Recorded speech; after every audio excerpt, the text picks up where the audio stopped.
Hey friends, and welcome to the Happy Hour with Jamie Ivey podcast. I'm your host, Jamie, and I'm so glad you're here. Each week on this show, I invite a girlfriend to join me and we chat about the big things in life, the little things in life, and everything in between.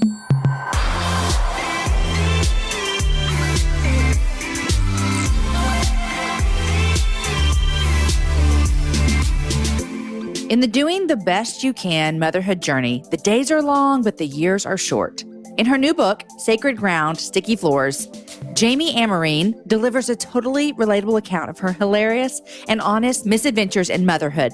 Best of all, she'll introduce you to the one whose presence turns sticky floors into sacred ground. You can find Sacred Ground, Sticky Floors at your favorite book retailer today. Hey friends, I am so giddy for you to listen to my conversation with today's guest. Julianna Zobrist has been a dream guest of mine since the 2015 World Series. I watched her husband, Ben, play for the Kansas City Royals that year. They won the World Series, and I was so drawn to her because she was a wife supporting her husband, also doing amazing things in her own career. And she was about 39 weeks pregnant when they won. I love getting to know her, and you're going to love this episode. She's now wife to a Chicago Cubs because Ben now plays for the Cubs, and they also won a World Series. She's mom to 3. She's a pop singer and author of Pull It Off. Today we talk about baseball and marriage, the journey of discovering why she believes we are created in the image of God. It's a great conversation. Raising her kids with both parents being in the public eye, her new book about facing fears and living free of the shoulds that we put on ourselves and others. I know you're going to love listening to Julianna's faith story and the down-to-earth, relatable person that she is. Guys, I want to remind you that we have some great Christmas gifts over at our Happy Hour store. You can log over there at jamieivey.com/store. There are sweatshirts, there are cool t-shirts, there are books by myself and my husband that we can sign for you. This is the last week for you to order merchandise and get it in time for Christmas. So check that out. There is something there for people on your list. Okay, you guys, here is my conversation with my friend, Julianna Zobrist. Hey, Julianna, welcome to the Happy Hour. Thank you. This is fun because can I just tell you a little bit about why you're on my dream list? Yes, please. I would love to. Okay, so people, my listeners might not all even know who you are, but I have known who you are for a couple of years because let me tell you this real quick. I love baseball. It's one of my favorite sports, but you will probably agree the season is so dang long. It's so long. I only start watching in the playoffs. Oh, you do? Oh, yeah. So like last night I was up till 1 a.m. watching the Astros lose. Yes. Okay, but still, I love baseball, but I don't have the time for the regular season. Right. Okay. 162 games. Nobody has that time unless Not you're even actually the wife. I don't know. We can talk about it. But when I was watching the World Series in 2015, Yes. Kansas City Royals is where your husband, Ben, was playing. And they kept talking about his wife who was like about to pop out a baby any day. Yes. And so I also love the wives of the sport. I'm a sports girl, so I love sports, but I love the wives. Mm-hmm. Like I will follow all the Astros wives or girlfriends. Or like, so I like catch on to that because I think behind this baseball player that we're watching, there's this phenomenal woman. Yes. And so I start following you then and watch the whole thing. And then I see you guys go to the Cubs and I see the World Series and the MVP. And so I have been a fan of yours since 2015. Thank you. Because I get to see you do something that I'm super passionate about, which is support your man super well and also chase your dreams really hard. Mm-hmm. And so that happens in my household. And so it's been fun to watch you. You have been an encouragement to me from afar. And so thank you. Thanks for coming on the show. Oh, I'm so thrilled to be here. Okay, so I'm just going to say, this is what I know about you. And then we're going to start talking because this is our first time to meet. So we're just going to get to know each other over coffee. You're a musician. I am. A mom to 3. Yes. Wife to Ben. Author. Yes. Book released 2 months ago? Last month. Last month. Yeah, September fresh. 18th. Literally a month You're ago. fresh, yeah. Today. Yeah. Congratulations. Thanks. So you're traveling, doing all your things. But I want to know, can you take me, because just do this for me for just a second. Because remember I started following you in that World Series when you're about to pop out a baby. Would Ben have been there for that baby during a game? No way. I wouldn't have told him. He wouldn't have told him. No, I wouldn't have told That's him. what I thought you were going to say. No, he actually was like, you need to tell me if you go into labor, because they were traveling, Yeah. and we were in the middle of the World Series. And I said, I'm not telling you. You don't do anything anyways when I have a baby. I just lay there and push it out or like walk around and push it out on all fours, Do we need that visual? We probably don't need that visual. All women listen to the show. We know what happens. Great. Okay. Yeah. So, I was like, babe, I got this. Just go hit me a home run and I'll text you later a picture. That was a very real reality of I'm about to have this baby. Yes, I was due that week. Yeah. I was due that week when we went to New York. And you traveled on a plane. I ended up, the last game where I knew that we could win, he was like, you cannot come up unless it looks like we're actually about to win. And if you come up, you're traveling on a private airplane and you're traveling with your OBGYN, like with your doctor. I'm like, okay, I can do this. So I packed a bag and the doctor came onto the flight with me with his little leather bag, This is like a movie. It's like a movie. Like he's got the forceps in the bag. Oh, yeah. Oh, he had all of it, like towels. So you could have a baby on the airplane. Because I could have had that baby on the airplane. I was due. Like now, literally that would have been the story is days. great, but that would have taken it over the top. I know. Baby born during the World Series on a plane. Yeah. Hindsight, I'm thinking that I was a little nuts for actually doing that, but I got to see the game and we won. And my doctor was yelling at me the whole time, like, stop jumping up and down. Stop jumping. He's like holding my hand, like, calm down, giving me water, making sure that I'm not on my feet too much and just trying to keep me calm. And so, but we won and it was phenomenal. And then we had to take that same plane back to Kansas City. And then we found out that day that we were on our way back from the World Series that we had to get out of our apartment. Wait, why? Because we just rent like Airbnbs. And I thought... Wait, you were renting an Airbnb in Kansas City? Right. The whole time y'all were there for his season? Well, we were only there for 4 months. He got pulled. I only found you in the World Series. Okay. So we were playing in San Francisco for the A's. So we lived in San Francisco, downtown San Francisco, from April until July. And then we got traded to Kansas City. So we just rented this Airbnb. For sure. Well, we didn't realize that we hadn't extended it through the World Series. So you get home. So we get home and Ben's like, Jules, we got to move out. Like today. Okay, so let's just time out. This is like real life problems. Like you just won the World Series, like biggest thing of your entire career. Right. Your wife's about to have your third child. Right. Hey, real life, we got to get out of our apartment. Right, exactly. And all of the diapers and the wipes and the new baby onesies and all of that is in Kansas City because I'm thinking, okay, we're just going to be like perched up here for a little bit before going home for the off season. So then we have a decision to make. We either, that night was the parade with the bazillion people, which was so phenomenal. And I just sat and waved and waddled around and like squeezed my stomach real hard to keep my baby in there and crossed my legs and all of the things. But that night his parents came over and we were like, we literally have to check into a hotel. Oh my gosh. And wait for this baby to come because she's due. Now she was due, I think either that day or the next, or we have to get home to Nashville where we have like a house, but I don't have any baby anything there. So I go to the doctor, the same OB that went just with wanted me. To, just got a free ticket to the World Series. To go to the World Series. And he looks at me and I said, we have to leave our apartment. He goes, don't even tell me that you want to go home. I was like, I gotta go home. I can't have this baby. Can you imagine? Like room service. Can you come clean up my amniotic fluid? Like, can you even imagine that? No. I'm not having a baby in a hotel room. I can't do it. I can have a baby alone while you're playing the World Series, but I can't have a baby in a hotel room. We're going to need a late checkout. I can even have a baby on an airplane. That's fine, but something about a hotel room. So anyhow, we ended up taking that flight that night. We touched down in Nashville at 11 p.m. and she was born less than 24 hours later. Oh my gosh. And then you got to go to your home. Yeah. After so we you had went a baby. to our home. Yeah. Gosh, was that the best off season you've ever had? It was incredible. It was, I don't know that it was the best. It was just, it probably was, wasn't it? Yeah. I mean, same World day, Series and baby all in the same week. That's crazy. And my single release that day called Alive. The day that she was born? The day she was born, November 6th. A lot going on. Yeah, it was nuts. Well, then you guys got what do you call it? Transferred? Moved? Well, we were free agents that off season. Okay. And so then he basically got to choose any team that offered him a deal. He got to choose which one we wanted to go on.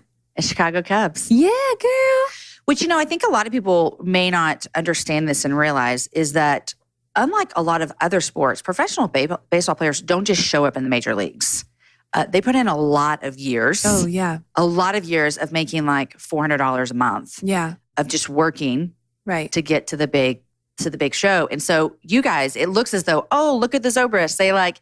They've been Major League Baseball players and families for all this time. But there were some years leading up to that you guys were not living like Major League, any team can pick me that I want kind of life. Oh, no. What does that prepare you for once you get to the spot where you're in this position of like, I can go anywhere I want? Oh, my goodness. Well, that's the dream, to be in that spot, to get to choose. I mean, most players play in the minor leagues, which is like these little cities, Most minor leaguers play for at least 6 years in the minor leagues before even getting a shot. But only less than 20% of minor leaguers ever even get a shot. That's crazy. To play one day in the major leagues. Mm-hmm. So for us to now have been in it for 12 years is just really, really astounding. Such a gift. Yeah. So. Well, it's been fun. I'm glad that baseball let me find you and be able to me see too. What you're doing. Okay, so you just released your first book. I did. You described to me what it feels like before we started talking. Tell me what it feels like to release a book. Tell me what you said. Well, I said it's like walking into a room butt naked. It's true. Like butt, head to toe, naked. And then people go, oh my word, she's got stretch marks. And you're like, yeah, I do. Yeah. And there's nothing I can do about it because it's out there now, Now, this isn't your first creative endeavor, though. So when I released my book in January, it almost feels, even though I feel like my podcast is creative and I release it out to the world every week, but releasing the book was like, hey, here is a part of me that I've never released. But you're an artist. You've released music. So what was difference between releasing an album, releasing a single, making an EP versus putting a book out there? Well, I think because I had been educated in music, I went to Belmont University, studied music for 4 years. I was a classical pianist for 12, grew up singing. So I was so much more used to this idea of putting out a song. But the difference between a song and a book is really astounding. And honestly, I think I expected it to be easier than it was. I have so much respect for anybody who actually sits down and writes a book because you have the entire dictionary at your disposal. And unlike songwriting, you're limited by syllables and by rhyme and by time and by structure of verse, chorus, bridge, So you're limited in that regard. But with book writing, the sky is the limit. You can say whatever you want to say. However, that being said, I loved it because it really forced me to simplify what it is that I believed and really to truly own what it is that I believe. And I realized that as I was writing, there were so many things that I wrote because I had heard it before or wrote because it sounded right in my head, rolling off the tongue. But then I sat and thought about it and wrestled with that one sentence for an entire day or sometimes an entire week. And I realized, I don't know that I believe that. Like what? The primary thing for me was wrestling with this concept of being made in the image of God. And I've always believed that. I would have considered myself a naturalist growing up. I saw the face of God in all of his creation. I knew that there was something, I knew that life being so complicated in the human body, being so intimate and intricate, had to have this creative mind behind it. So I've always been a God believer, but this concept of being made in the image of God was something that I always thought and would say to you, but had no idea what that truly meant. And so I began to research and study a lot of philosophy, reading Aristotle, reading Plato, reading Socrates, back to antiquity. These people are discussing the exact same thing that I was wrestling with while writing. And truly the same thing that we all kind of wrestle with, because it's a wildly different perspective to believe that you were created in an image of God rather than what Aristotle believes, which is that you gain an image of God or you gain knowledge of divinity, therefore become divine, as opposed to it being like placed into you. So discovering that, researching that, truly believing that for the first time was really life-changing for me.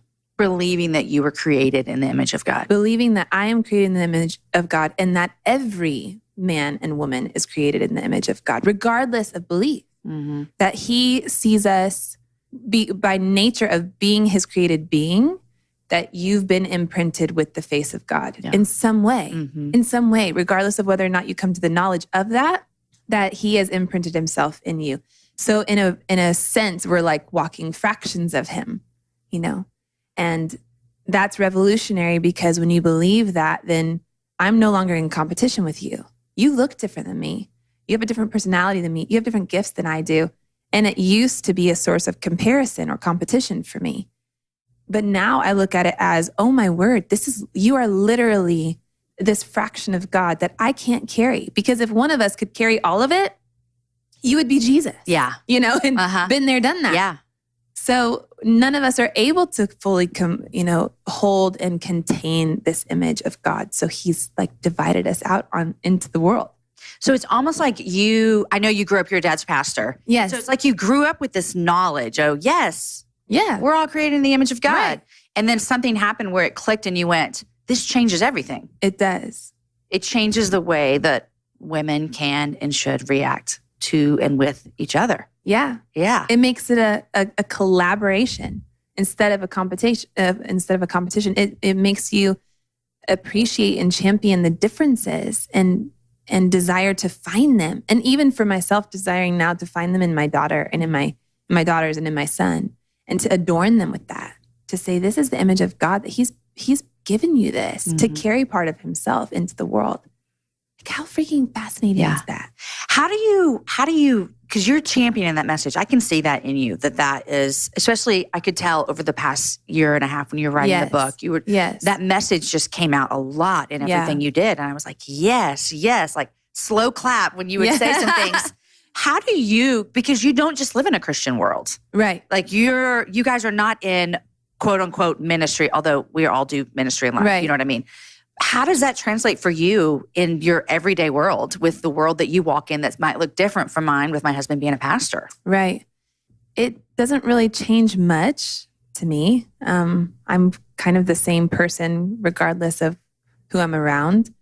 It's fun to be able to, talk to people about this and to be able to explain. You asked about my tattoo. Yes. And I'm jumping the gun. But I noticed. Please tell me. Well, it's Play-Doh. Oh. It's Play-Doh from the School of Athens. Can I see? Yes. So it's not finished yet. And it's new. It's brand new. I was like, I can feel kind of peely. But, now it's so fun to have this on my arm, this image of Plato himself, because the School of Athens was such a pinnacle moment for me in my research for the book, to see all of these people of antiquity discussing these concepts of divinity and humanity and where we fall in the line of it. And now people will ask me, even like on the street, who is that? What is that? And I'm like, it's Play-Doh. And they're like, why would you get Play-Doh? Like, you got an old dude tattooed on your arm. And I'm like, because I believe that you were made in the image of God. So it's so fun to be able to tell people and to use that as just a gateway to be able to share the same message that I've been sharing with people all the time. Your whole life. Yeah. You wrote in your book, you said, there have been times that I have denied myself, my own person, in an effort to not be rejected by others. One of the most courageous things you can do is to stop apologizing for who you are. Yes. That is a message that I think we hear and we take in, but I think we have to hear it a lot because it needs to be on repeat. Because I feel as though so many times we want to present ourselves as a way so we're not rejected. Right. How did you learn that? Many years of actually not fitting in, many years of speaking out and going, oh, I wasn't supposed to say that. I mean, truly a little bit naive to, the world, but I've always wanted and desired to be sincere as a person. So to speak truth, even my own truth. So I quickly realized that I would face rejection if I was going to be honest with myself and with the world. With others, yeah. But, it's important for us to realize that this isn't a new thing. It's not a new problem. One of the most embarrassing psychological studies that they've done, Solomon Asch did it in 1951, I believe. And they ask a group of people whether this stick is longer than that stick. Is A longer or is B longer? And if you look it up, like the answers are always super, super obvious. And all of the participants knew what he was doing except for the 8th person. So he told them, hey, on the 5th time when I ask you, lie. Change it. Say that A is longer when really actually B is obviously longer. So participant 1, 2, 3, 4, 5, 6, 7 is like, yeah, A is totally longer. And, poor 8th person that's that doesn't know is like, what on earth? Okay, I must be wrong. Over 75% of the time, they always changed their answer. Isn't that nuts? It's crazy. Well, you give an example in your book, which is even more relatable. You're like, 3 people are out to lunch. And the waiter's like, hey, what do you want? And the first person's like, kale salad with quinoa. Right. And the next person's like, a fruit cup. And then the third person's like, well, dang it, I wanted a burger, but I might as well get kale salad. What is this kale thing? I just don't even understand. But it's so important for us to realize that on a human level, on a relational level, that we do this because we just want to be liked. We just want to fit in, and there's sort of this pre-existing stamp of approval that we navigate our lives within. But you bury yourself under those things. You literally will deny your own heart to become what you think everyone wants. To become what everyone else says that you need to be. Yeah.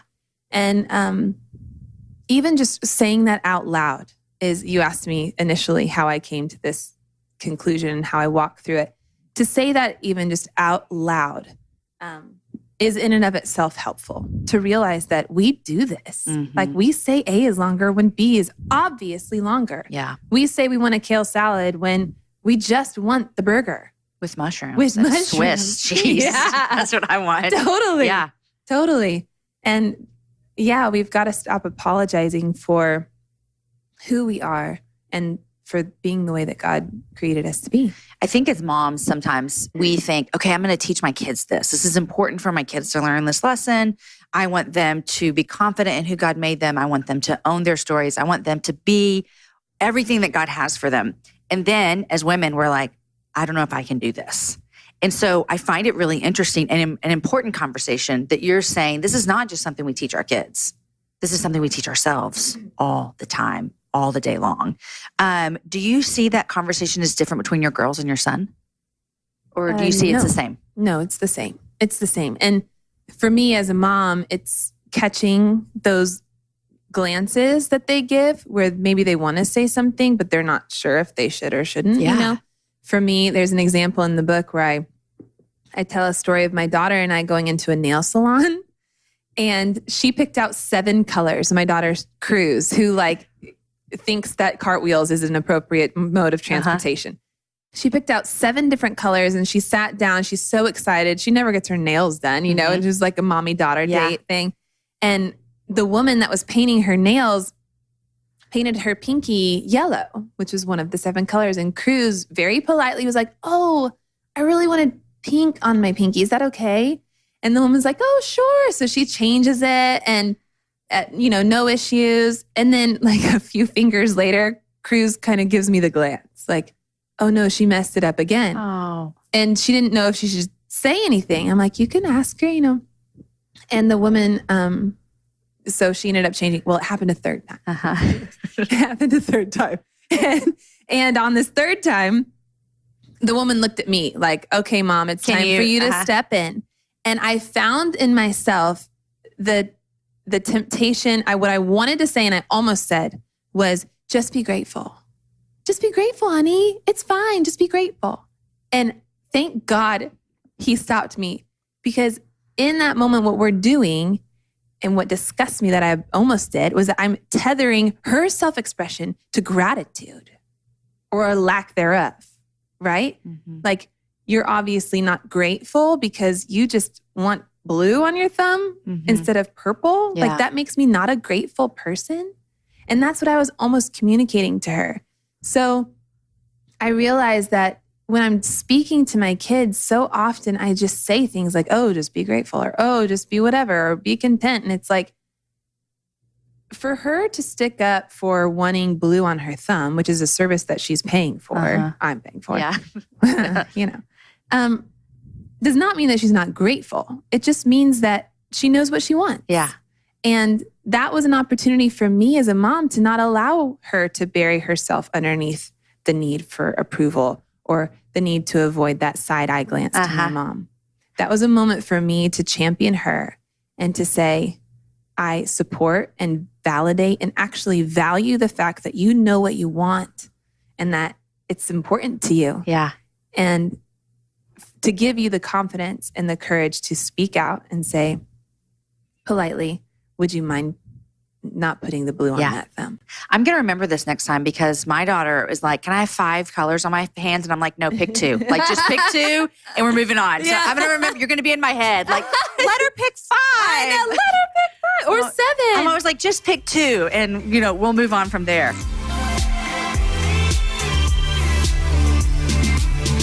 Okay, guys, I know you're loving my conversation with Julianna as much as I am, but I want to stop and thank our sponsors for today because they make the happy hour possible. The first sponsor I want to thank is Lightbox. Say hello to Lightbox, a new brand of laboratory-grown diamonds. If you've never heard of lab-grown diamonds, the biggest thing to know about them is that they have the same chemical makeup as natural diamonds, but are made in a lab. And while natural diamonds are rare, Lightbox can make a lot of lab-grown ones, making them more affordable at $200 for a quarter carat, plus the cost of the setting. You want to know my favorite thing about them is that they come in different colors. You can get them in pink, blue, or white. Pink and blue natural diamonds are so rare, you've probably never seen one before. But now you can own a lab-grown one or several. They've got necklaces and earrings for birthdays, beach days, or just because days. Treat yourself or give one as a gift to your bestie. You know Christmas is coming. I do love some pink. Check them out at lightboxjewelry.com/happy hour. Okay, guys, I want to thank another one of our sponsors for today's show, and that is Grove. Grove is an e-commerce company that makes it easy to discover the best natural products to take care of your home and family, and make sure that you never run out of your favorites. With their own safe, effective, and affordable Grove flagship products, as well as amazing brands like Mrs. Meyer's, Method, 7th Generation, Tom's, and Real Simple, Grove curates premium quality products that are natural, beautiful, and sustainable. Then they deliver everything right to your door when you want it. Better yet, they offer free shipping and free returns. No questions asked, you guys. And their Grove guides are always available to answer questions or add items to your next order if you run out. I love ordering from Grove for a couple of reasons. Number one, they make sure I never run out of product. I set my own schedule of what I need. If we need more, I can add it. If we need less, I can take it away. I also love getting products that I know are going to be healthy for my family and my pets in my home. Sign up for Grove Collaborative at grove.co/happy hour, and you will receive a $30 Mrs. Meyer's gift set for free with your order of $20 or more. That's grove.co, not grove.com, grove.co/happy hour. All right, guys, our last sponsor for today's show is Aura. You know, this year, you can be the best gift giver in your family by showing up with Aura as gifts. Aura makes gorgeous, living room-worthy smart frames that help families stay in touch seamlessly. By marrying high-end design with cutting-edge technology, Aura's smart frame will fundamentally change the way you experience photography. These aren't your typical cheap plastic digital frames that you might have had before. Their stunning designs feature an ultra-high-definition display and unlimited free photo storage, so you never run out of space. Aura even automatically creates collections of photos with the people that you love the most. Y'all, your dog's included, you guys, and it uses machine learning to choose the best quality photographs from your camera roll. Everyone in your family can contribute to an Aura frame from anywhere in the world with their smartphone app that lets you easily update pictures in real time. And when you give Aura as a gift, you can preload photos while it's in the box. Your lucky recipient simply needs to open it, plug it in, and enjoy. I think that's one of my favorite things about this is that you can preload the photos. What a great Christmas gift, you guys. We have the Stardust Aura frame in our house, and we love it so much because we can all contribute photos to it and see it all the time. This would be also a great gift for grandparents or people who live out of town. One of my favorite things is it's so easy to set up. The app is so easy. Everything is so easy. So who in your family would you love to receive Aura as a holiday gift? Go to auraframes.com and use the code HAPPYHOUR to get $50 off your order. That's Aura, it's AURA, frames.com. Use that code HAPPYHOUR for $50 off. Okay, guys, back to my conversation with Julianna. One of the other things that I've seen you talk about a lot lately that I think is an interesting conversation for women to be having right now as well is the whole should conversation. This is what you should be doing. And in your book, I read a part and you talked about how when you were researching to get ready to write this book, which congrats on all the research. Oh my gosh. Oh, thanks. Never read any of the things you just listed. Look at you. Wow. I was like, oh, thanks. But it's very important to me that it wasn't just an inspirational book. And but you talked about how you read a lot of books for women. Yes. I'm assuming a lot of Christian books for women. And most of them boil down to, are you a good mom or a good wife? Right. And you saw something that I think is missing sometimes as we speak to, we'll use the Christian women context in this conversation. Okay. Is that there is more to being a woman than a wife and a mom. I'm a wife and a mom. You're a wife and a mom. My friend Stacy that's here, she's a wife and a mom. And so I think those things are amazing. They don't define me as a woman. Right. What is your thing that you want to say to Christian women who are thinking, I mean, we have what if the woman is widowed? She's no longer a wife anymore. Right. Or her husband's not here. Or what about the woman who's barren and her body is not giving her the ability to have children? So this is a soapbox that I could step on and just keep going. So I'm going to stop talking and I'm going to let you talk about it because I think it's important to talk about this. It's so important. I mean, Beyonce had it right when she's like, all those single ladies, we've forgotten about them. Yeah. The moment that I realized that when I was reading all of these books on purpose and identity and womanhood, I was holding my infant baby in my hands, Blaze, after she was first born. And it struck me in that moment that if these books are right, then my daughter has zero purpose or value right now. None. Because she's not married. She doesn't have kids. She doesn't have a house. She can't even read the word of God. She can't even speak his name and, evangelize to people.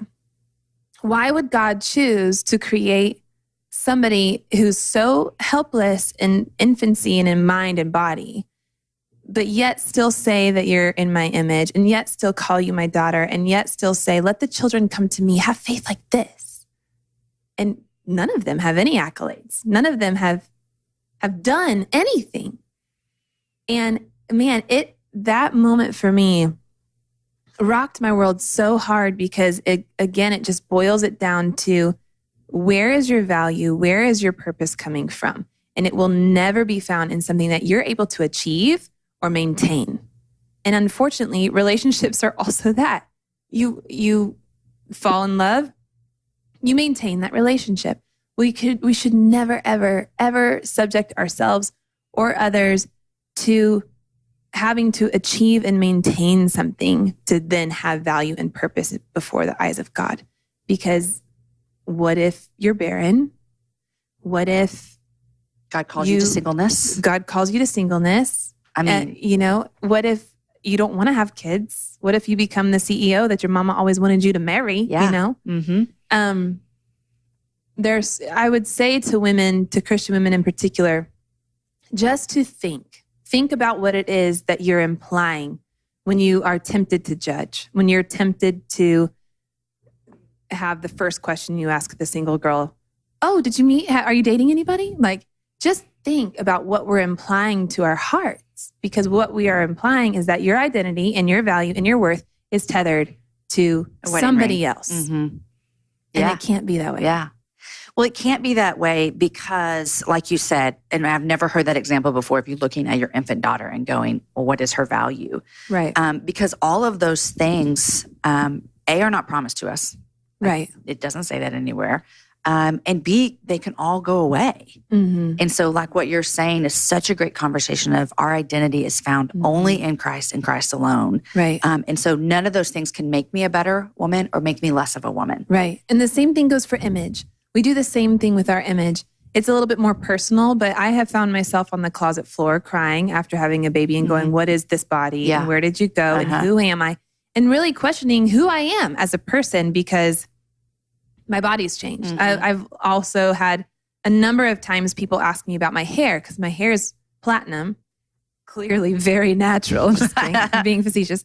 And people will ask me, how can you talk about being confident in who you are and in your identity before God when you dye your hair? And I'm like, A, I don't dye my hair. I bleach my hair. So there you go. Get it straight. Get it straight, A. But B, like, you know, that's another way that we inappropriately tether who we are.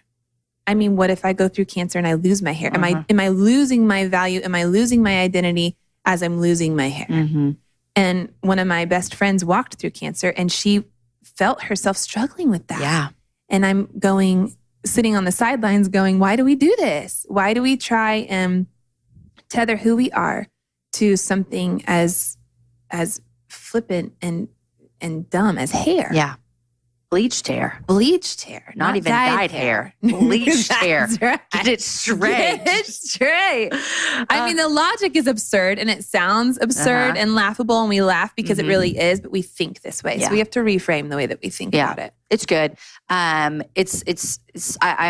such a fan of this conversation, especially for someone who you and your husband both have careers and are both still so good cheerleaders of each other and focused on your family. And I feel that's how it is at our house as well. We're both doing our thing, but we are also together and we're focused on our family and cheering each other on. So I've appreciated seeing you guys be cheerleaders for each other because I think that's important. And I would love to hear you talk about what that looks like in different seasons because y'all's, your careers, not mainly yours, but your husband's career is just odd and different. And there's not that many people who have careers that they, you know, technically, I know he works all year. We don't have to do that, but you know what I mean? Right. What is it? March to October? Right. And I know he works in the off season, so, but I get that. Right. But you'll have this kind of different type of career. Yeah. What does it look like in the ebb and flow at the Zobrist house of supporting each other in your different seasons? Yeah, we've had to learn, and we've learned the hard way a little bit too. Unfortunately, there was really no like how-to book as to how to be a baseball player family and musician and author family. Well, and I read that you guys were like, when you're dating, you're like, oh, Ben's going to be like a youth pastor. Oh, yeah. He was going to be a youth pastor. I was already on the road with a rock artist. And I'm like, okay, cool. I'll keep doing my thing. You can be the youth pastor and carry my bags, you know? And now it's like, he's got like a whole team of people carrying his bag. No, it's different. So we're in Chicago. Well, we're in spring training in Phoenix in March, middle of February to end of March. You do Airbnb? We do, yes. Okay. And then we have a house in Chicago. So we moved to Chicago. And this is all of us with our kids and everything. Moved to Chicago. And then we were there from April, hopefully through October to win a World Series into November. And then from there, we moved to Nashville from November, December, January, and then part of February. So a lot of my travel is also during the baseball season. We did that on purpose. We sit down every spring training with my team and then with his schedule because his schedule can't change and mine can. Right. So we have about a 6-hour meeting with all of us. I love it. Skype in like the team from LA and like we sit down and I buy this massive calendar from like Office Depot, you know, like the life-size version. And we use Sharpies. And we literally just that makes me nervous with Sharpies. I'm a pencil girl on a calendar. Because what if you have to change something? No. We have like 3 versions of this calendar. Well, he can be in Sharpie because you said he doesn't change. The game is always going to happen in Milwaukee or whatever. Exactly. Okay, yeah. So we put in the cities that he will be in. And then we kind of navigate my schedule around it. And we have what we call our 6-day rule. We don't spend any longer than 6 days apart. So has that always been like y'all are sticking to it? We have stuck to it. I love that. We have. I mean, there have been moments where we've not been able to, but for the most part, we really have. I love it. So, we just go through his and then we look at mine and I try and do a lot of my shows on the road where he is. So there will be times that like I'll be out. All the Zobrists are coming to town. Oh my gosh. Yes. It's so funny. So I'll like in the morning and our schedules are so different. So I'll like go do press in the morning, which is like a 6 a.m. call time. And my kids are still sleeping until noon because they don't go to bed until midnight. And so we it's crazy. But then we see each other at night. It's wonderful. It's it works. crazy. It's a logistical nightmare, actually. It truly is. But do you feel comfortable in it? Like with the team? I mean, it sounds like you can say this is a logistical nightmare. But do you really like, okay, we're going to LA and then we're going to Boston and then we're back in Chicago. Is there a rhythm to that you've kind of gotten into? Definitely. And I enjoy it so much. I think a lot of women are like, I could never do that. And I'm like, we're just different personalities. You can handle, you have a high capacity. And I love it. My kids learned their numbers on elevator buttons, you know. They've been to literally almost every single art museum or art institute across the United States. Because on the road, you guys will do this. Yeah. Yes. On the road, I always take them to the art museum. It's the best. Yes. Okay. So when you're traveling with your kids, they're professional. They all have status. Oh, they have status. They are like much better travelers than most adults are. They like go up to the line and you can kind of see the panic in people's eyes like, oh my gosh, 3 kids. The mom with 3 kids, you know. But they just put their stuff up on the belt, push it through, know when to walk, don't touch the side of the security thing. You know, they know all of the things. And so they're amazing. How do you guys manage to do family time on the road? What does that look like? Because I know, family time at our house is like mom and dad are both in town and we eat dinner around the table. And I know you have to make adjustments because that's just not how your life looks in the season. How do you guys manage family time in a new city? We have about 2 to 3 hours every mid-morning afternoon with Ben. He goes to the field around 2, but we don't wake up until 10 or 11. We usually let him sleep in too. So we only have a few hours. So we try and find a park, or we like go and discover something fun, or go to a museum, go to the hotel pool. But yeah, we just have a few hours. You just make it work with what you have. Yeah, we make it work.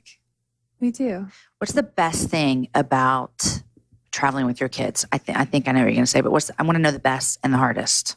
Oh man. Well, the best thing to me is getting to show them all of these different ways of life. I love that. I love that they are not being raised in any kind of box. They are not. They are experiencing the world. They don't even know the definition of like a trend, No. Because they've just seen it all. And so I'm so grateful for that they've seen all different ways of life.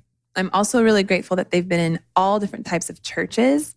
And, we might just walk down the street to an Orthodox church, this beautiful Orthodox church or something, and be able to worship there together. So for them to be able to experience all of that, I'm so thrilled to offer them that. Yeah. The hardest thing? Well, time change. And naps. Gosh. It's the hardest.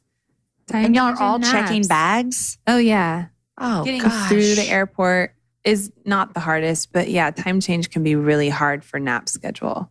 With your little one. With my little one. You're like, I promise it's bedtime. Trust me. I know. Your body thinks it's bedtime. Exactly. Yeah, that's the Oh my gosh. Okay, so you're pretty active on social media. Yes. I love it. I love social media as well. I love Instagram. Do you do Twitter a lot? I don't. Twitter my stresses me out. Feeds into my Twitter, which feeds into my Facebook. But no, I love my community on Instagram. Twitter stresses me out. I can't. I literally think I go over there and my blood pressure just goes up. I'm like, everyone's nice on That's how I feel about Facebook. Oh, I can't handle that either. I know. I like Instagram. I do. I love Instagram. People are so nice for the most part. Well, yeah. You get haters. We all get haters, yeah. I don't get that many because I don't have as many people. I guess I do, but they're smaller. How do you handle that? The haters? Yeah. Does it bother you? Does it bother you? Of course it does. Okay. Yeah, it hurts. Do you always lose sleep hurts. or you just kind of... No, I don't. I usually just have to say it out loud, like to somebody. Like, can you believe to what this person friend, just said? Somebody just said this. So I'm just telling you, and then I'm over it. And sometimes I might even need to write it down. I did that yesterday. I screenshotted something and sent it to 2 of my girlfriends. Oh, you did? Yeah. And I was like, look at this. Yeah. And of course, they're like... Right. Yeah. So if it's really bad, if it's sexual or if it's highly offensive or if it's towards my family, I block immediately. Yeah. And report. You can block and report? Oh, yeah. Yeah. You have to report it first and then you block. You got it down, girl. Girl, I got this down. Yeah. I do. Yeah. Oh. But you're active there, but do you feel that as one of your best places to reach women and to be outspoken about the things that you're passionate about? Absolutely. And I honestly, the haters are so minimal. I love this community of people. I Yeah, really those truly people, do. your community outshines and their voice is louder. Without a doubt. And I think that social media can kind of get a bad rap as being the source of comparison or the source of like, we feel bad about ourselves because we follow the sexy yoga girls and we, whatever. Right. But I think that it really is an amazing opportunity to see like what beauty looks like globally, what success looks like for other people, and just allow it to kind of educate your mind, expand the way that you think, to be able to see that everyone does life differently. Yeah. And everyone's version of success is different, and that's okay. And everyone, back to the image of God thing, is carrying a different image of God. Mm-hmm. They don't unfollow them Yeah. because she seems to be more successful than you. Another woman's success is never your failure. I say this all the time. And I say it to myself still. Other women's success is not your failure. They're just gifted differently. Yeah. You know? And we can cheer them on. And we can cheer them on. Yeah. The most confident women I know are the most championing of other women. Yeah.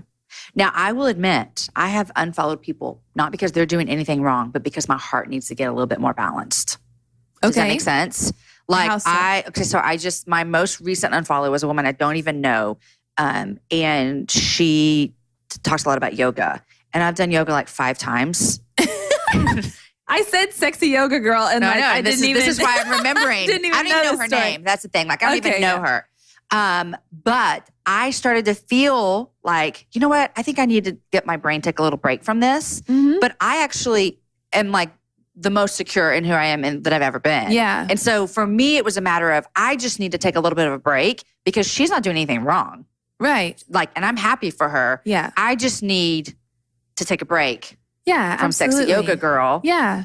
Before I get back into yoga, because yoga's hard for me. Right. Yeah, totally. I mean, I think that's just being smart and knowing yourself. Yeah, it is like totally knowing myself. If you lose a pet, you might want to just unfollow like the puppy dog page for a while or something like. I mean, you're just being smart with your heart. Totally. Which my puppies do have an Instagram page. They do. Yeah, so that's weird. Yes. So that is so weird. I think it's super weird when people have their kids have Instagram pages. Mine don't. I'm like all for like my it. 14-year-old does. You mean like a young kid? I mean like the babies. Okay, they'll just go ahead and just put like, I kind of love it though, because they're like, well, I have thought like, not Erin, inundate you. No, I'm like, Erin, we need to grab our kids' names. They don't need to use them, but like, let's get them an email address. Right. Let's buy their webpage. What if they grow up to be like a singer and they can't get Deacon Ivey because someone else has it? I'm like, we need to get it now. Oh my word, your kid's name's Deacon. I love that. I know, he's a sweetie. So you should buy your kids' web pages. Just hold on to them. Totally should. Somebody already probably has. I know. And then they're going to charge us. I had to get mine. I had to buy mine from somebody. I know. You did? Yeah. Well, I tried to get it years ago and he was like, no. And then it's kind of a sad story. And then when I went back to get it, it was for his wife and they'd gotten a divorce. Oh, and so I got it pretty cheap. But he was happy to get rid of it then. Yeah, he was. And I was like, I'm happy to take it. Jamie Ivey. Okay, so I love social media as well. And I think that it can be used for so much good. And I have loved the community that I have gotten as well. Awesome. Is it weird for your kids to be out and people are like, I know your mom? Yeah, that is very weird for them. I talk to them a lot about just the reality of that. And they always kind of hit this age around 5, 6, where it really hits them hard. And I try and protect them as much as I can from, like, I don't take pictures with fans with my children in it. And we don't do any signatures or allow anything at our home. So we really kind of set a very clear boundary there. You said you don't do anything at your home. Like would other people do that? Like fans show up at your house? No, not. Well, yeah, they do. They do. And that's okay. I just no, mean it's like not okay. It's not okay. No, I just mean fan mail or got it. Or people bringing things over for us to sign. Fans will do that. They'll show up like to have a signed thing, and that's just sort of our line in the sand. We don't do anything at home. We don't talk about. I mean, we talk about baseball kind of because it's like your dad's job. Yeah, but we don't talk about baseball. We don't allow those conversations. We don't talk all of the tour scheduling around the kids. We just really try and protect them. It's a very like quote unquote typical, this is our family. Yes. Yeah. Yes, which is of good. utmost importance. I love that. Yeah. I love that.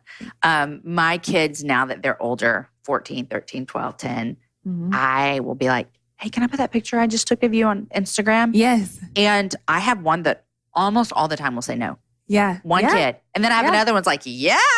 Put my picture up. I love it. And I'm like, okay, we have a problem. That's so funny. That's the one I need to get the webpage for. But anyhow. Okay, what are you loving these days? And what are you reading? Oh, man. I am loving reading these days, actually, to be honest. And are you still reading heady stuff? Or do you also like a fiction? Do you like, or what do you? I don't really read much fiction. Okay. I really don't. I read a lot of poetry. David White right now, Consolations. I'm finishing Plato's Phaedo right now. Marcus Aurelius, The Emperor's Handbook is one of my favorites. So I'm reading multiple things at once. Oh, I'm also reading A Man's Search for Meaning, Viktor Frankl, which it's his story of being in a concentration camp. Okay. So that's, I do love. Do you read a book or on a device? Oh, book. Oh, me too. Oh, girl, yes. I need to hold it in my hand. Yeah. And I got to mark all the pages. Do you smell books? Yeah, totally. I have a friend, our friend Annie, every time she gets a new book, she opens it and smells it. Oh, I just love it. So I actually stack like all 12 of the books that I'm sort of working through next to my bed so I can smell them. But then when you travel, you just pick one with you? Yeah, usually 3 with me. Okay. I brought 2 yesterday. I was a little like, I don't know which one I might want to read. Exactly. Yeah. Bring them both. Yeah. What are you loving these days? Oh, being outside. I am loving being. I love the fall. I love watching the leaves change. It's nice here in Nashville. Oh, it's beautiful. Yeah, I love beautiful. a fireplace. I love. Have you had a fire yet? Oh, yeah. We did too the other night. I turn it on as soon as I possibly can. Yeah. I love a fire. If this is like in the summer, my happiest place is like outside with Aaron grilling, a glass of wine, a book, my kids like playing and not fighting. Oh, it's so And good. in the winter, if there's a fire on and the whole family's like around the kitchen and Aaron's cooking, I'm like, this is my perfect night ever. Oh, it is so perfect. Literally yesterday, my girlfriend came over with her 3 kids, and we live like in an apartment above a barn. Here in Nashville, we live in a barn. And we can see the hill that kind of goes up alongside our house. We can see onto the hill, and we could see all of the kids just playing in the woods and throwing rocks and just having fun and making a house for a lizard, like coming up and getting the hot glue gun, you know, my oldest son. So I just love that. I love the ease of life, the pace of life here. It's a nice break. And you get it for like 4 months. Yeah, well, I don't really, but yeah, for this next 2 weeks, I do. Yeah. It's great. And then you're back at it again. Then we're back at it. Oh, girl, it has been so great to have you on the show. Oh, thank you. Thank you for Thank coming. you so Thank you for much. your message. Thank you for speaking to women. Thank you for modeling a marriage where you can cheer your husband on and you can also chase your dreams. I think that's important. And so thank you. Thanks for having me. So I welcome. love your spirit. I feel like I know you. I love it. You guys, I'm so thankful for this conversation with Julianna and her honesty about her faith. We sat down together at a hotel in Nashville, and I adored getting to know her. She was everything I thought she would be from following her on Instagram. The studying that she did to find what was true in her belief about being created in the image of God, it is inspiring. I hope that you are going to be encouraged to wrestle with those big theology questions in your own heart. Julianna's book is available anywhere books are sold. Visit her webpage and you can find her music there. And guys, always remember, I had someone the other day tell me that while they were listening to, it was our holiday gift guide episode, that they were scribbling down everything they could at their daughter's gymnastics practice. I just want to remind you, we put everything online for you. Go to jamieivey.com. You're going to find the recaps from the podcast. We're going to have links to everything we talk about. So if you forget something, put it down. But I will tell you this, if you are a scribbler, you need to get our podcast notes notebook that we have up in our store. It's super cute, and it's a place for you to take notes for all of the podcasts that you listen to. Today's show was edited by Chris with Podshaper, and the music was developed for the show by Matt Graham. Next week, my guest almost didn't happen, and Amy Wolf is going to tell us a story of how she almost didn't make it on the show. We talk about jealousy and friendship and emails gone wrong and our worth. It is such a great interview. You're going to want to take lots of notes next week on that show. show. You guys enjoy your week. Share the show with a girlfriend and have a happy hour with a friend. I'll see you guys back here next Wednesday with my friend, Amy Wolf.